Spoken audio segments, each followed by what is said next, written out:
Be in no doubt, Vladimir Putin is wriggling like a fish on a hook. He's not the only one, of course. The eye is being cast around the UK, and a number of legal beagles are equally being made to wriggle. I'll deal with those a little later, I think, providing I've got the energy. It's exhausting, isn't it? Just sitting watching all this madness.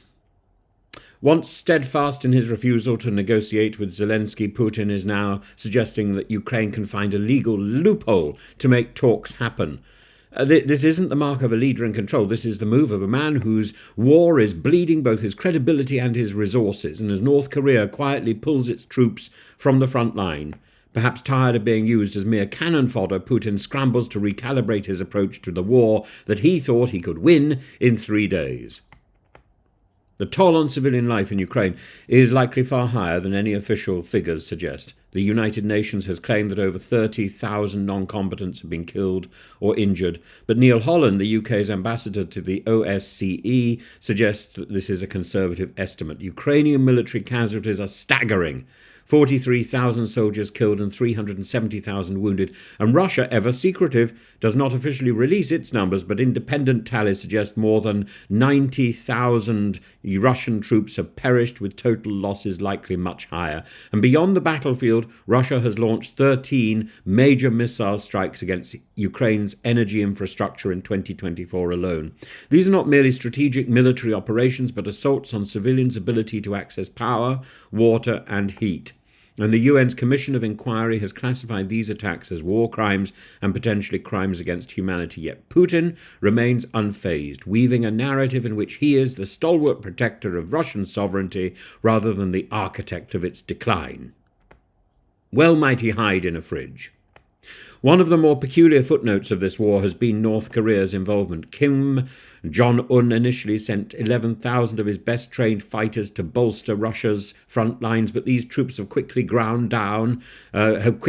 ground down by Ukrainian fire, and those who've been captured had said that they thought they were on a training exercise, that they were ill-prepared. Reports suggest that 4,000 North Korean troops have already been lost, with 1,000 confirmed dead.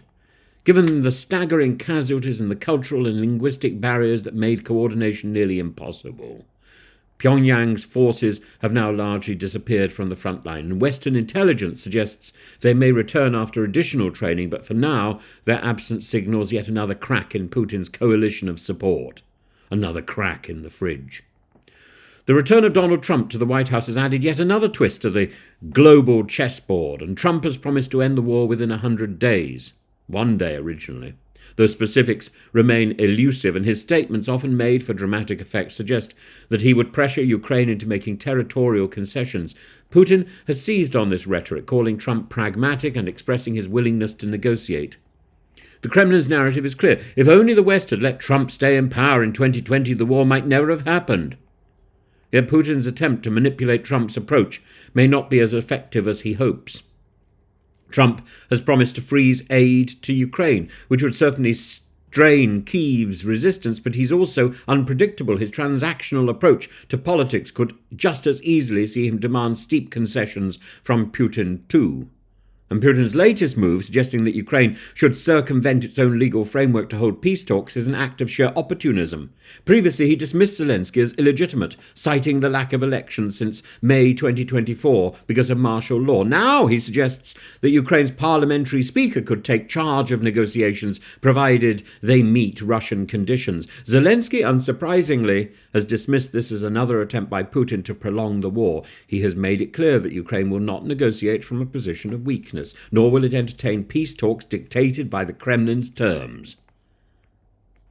But Putin is wriggling. Listen to him wriggling. You can actually hear the bustle inside the Smeg fridge.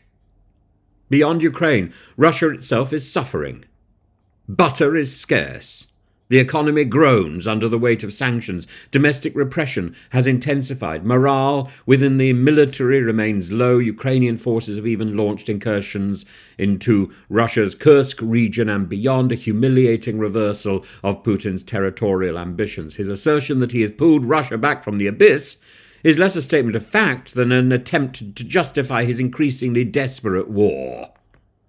And the latest developments highlight one crucial reality. Putin is no longer dictating the terms of this war. In fact, Russia is in control of less territory now than it was at the beginning of the war.